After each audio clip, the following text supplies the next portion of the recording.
उद्धव ठाकरे शिवसेना गुट के वरिष्ठ नेता भास्कर जाधव इन्होंने अधिवेशन को लेकर अपनी प्रतिक्रिया व्यक्त की है। विधान भवन परिसर से पेश है हमारे संवाददाता संजय मीरे, इनकी ये ग्राउंड रिपोर्ट। प्रेक्षकांना नमस्कार। यावेळेला कारंडीची टीम विधिमंडळ अधिवेशनाच्या त्या परिसरामध्ये ज्या ठिकाणी शिवसेनेचे वरिष्ठ नेते भास्करराव जाधव आपल्या सोबत आहे, त्यांच्याशी आपण बातचीत करणार। भास्करराव, ज्या पद्धतीचा आज ही जी असेंब्ली सुरू आहे, काय विशेष आहे? असं आहे की नागपूर करारानुसार विदर्भामध्ये वर्षातून एक होणारं अधिवेशन घ्यावं आणि विशेष करून ते हिवाळी अधिवेशन घ्यावं हे नियमाने कायद्यानं बंधनकारक आहे।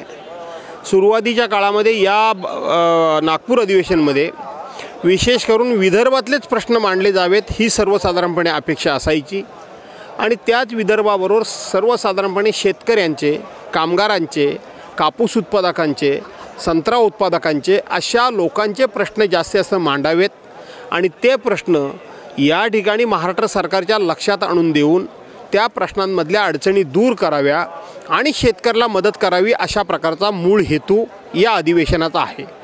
परंतु हळूहळू हा विषय आणि हा उद्देश मागे पडत चालला आणि आपण गेली काही वर्ष बघतो आहोत तर या अधिवेशनाचा उपयोग हा एकमेकावर वैयक्तिक टीका टिप्पणी करण्याकरता, वैयक्तिक राजकीय हिशेब चुकते करण्याकरता आणि वैयक्तिक आपला पक्षच कसा चांगला, आपला नेताच कसा चांगला हे सांगण्याकरता म्हणून ह्या अधिवेशनाचा उपयोग व्हायला लागला आहे।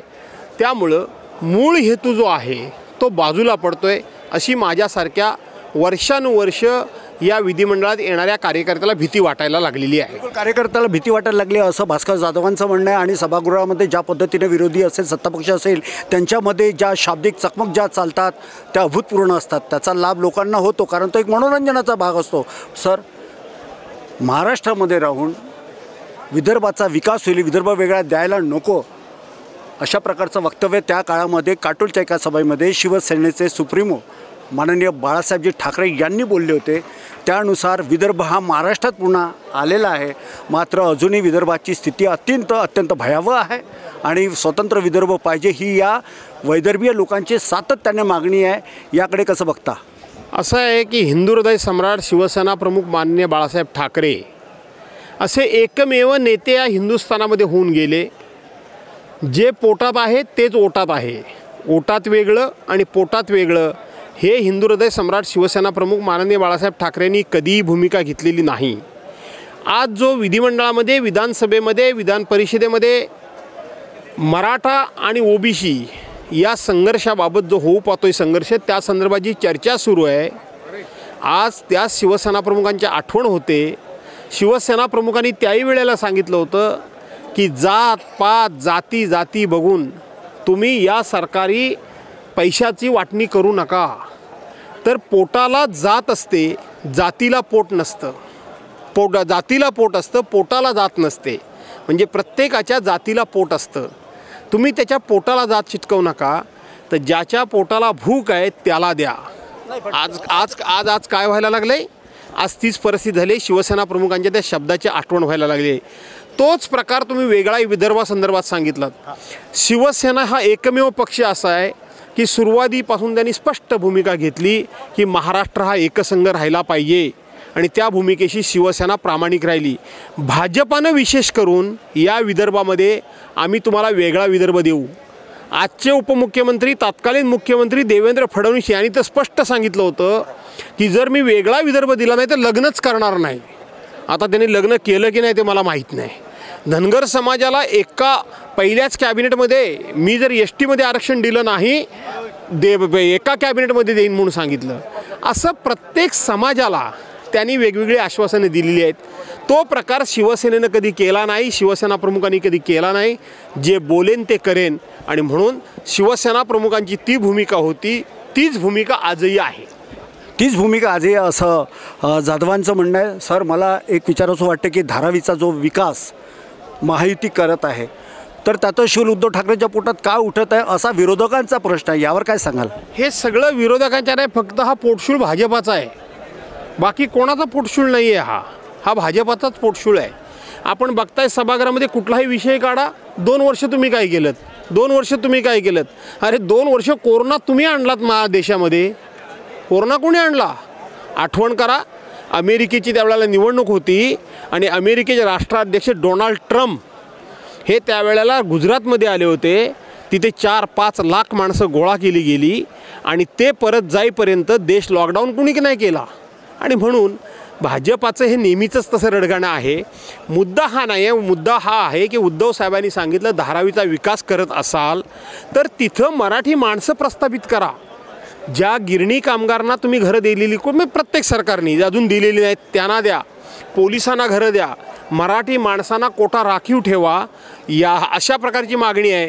पण भाजपाचं नेहमी काही ना काहीतरी खोटे आरोप करायचे ही नेहमीची त्यांना लागलेला हा रोग आहे आणि म्हणून ते अशी टीका करतायत. शेवटचा प्रश्न की जाता तर मला हे सांगा की यंदाचं जे हिवाळी अधिवेशन आहे 2023 या असेंब्लीमध्ये नेमके कोणकोणते विषय उदयास येणार आहे किंवा ते अस्ताला जाणार आहे? कारण हे जे अधिवेशन आहे खरंच यामधनं काही या शहरातील नागरिकांकरता, या माझ्या राज्यातील नागरिकांकरता काही आउटपुट निघणार आहे की फक्त पळसाला पानं तीन या उक्तीप्रमाणेच हे कार्य चालणार आहे? अगदी तुम्ही सांगितलं तसंच पळसाला पानं तीनच, याच्यापेक्षा फार काय होणार नाही. घोषणांचा पाऊस पडेल, आश्वासनाची खैरात होईल, ना शेतकऱ्याच्या पदरामध्ये काय पडणार, ना कामगाराच्या पडणार, ना महिलांच्या पडणार, ना विदर्भाच्या काही पदरात पडणार, काही पडणार नाही आहे. आज राज्याच्या तिजोरीतले पैसे आपापल्या पाठीमागे उभं राहणाऱ्यांना आमदारांना देण्याचा प्रकार हा कुठपर्यंत गेला आहे? 55,000 कोटी रुपयाच्या पुरवणी मागण्या. आणि म्हणून ह्या आमदारांना जर असे पैसे द्यायचे असेल तर शेवटी राज्याच्या तिजोरीवर येणारा अतिरिक्त भार, हा भार बघता राज्याच्या पदरामध्ये काहीही पडणार नाही. मराठा आरक्षणाचा विषय सुटेल की नाही मला माहीत नाही, त्याचबरोबर ओबीसीचा प्रश्न सुटेल की नाही मला माहीत नाही, शेतकऱ्यांच्या पदरामध्ये काय पडेल की नाही हा सुद्धा शंकेचाच विषय आहे. त्याचबरोबर कायदा सुव्यवस्थेचा बोजवारा उडालेलाच आहे. काल पार्लमेंटमध्ये काय घडलं ते तुम्ही बघितलं. काल आमचे विधानसभेचे अध्यक्ष म्हणतात की एका आमदाराला फक्त मी 2च पास देणार. तुम्हाला आश्चर्याचा धक्का सांगतो, आमदारांना 2 पास नाहीच मिळत. मग हे हजारो लोक आतमध्ये येतात कसे? म्हणजे काल एवढं पार्लमेंटमध्ये घटना घडल्यानंतर सुद्धा आमचं सरकार सावध होणार नसेल तर या सरकारकडून कोणाच्याही अपेक्षा नाहीत.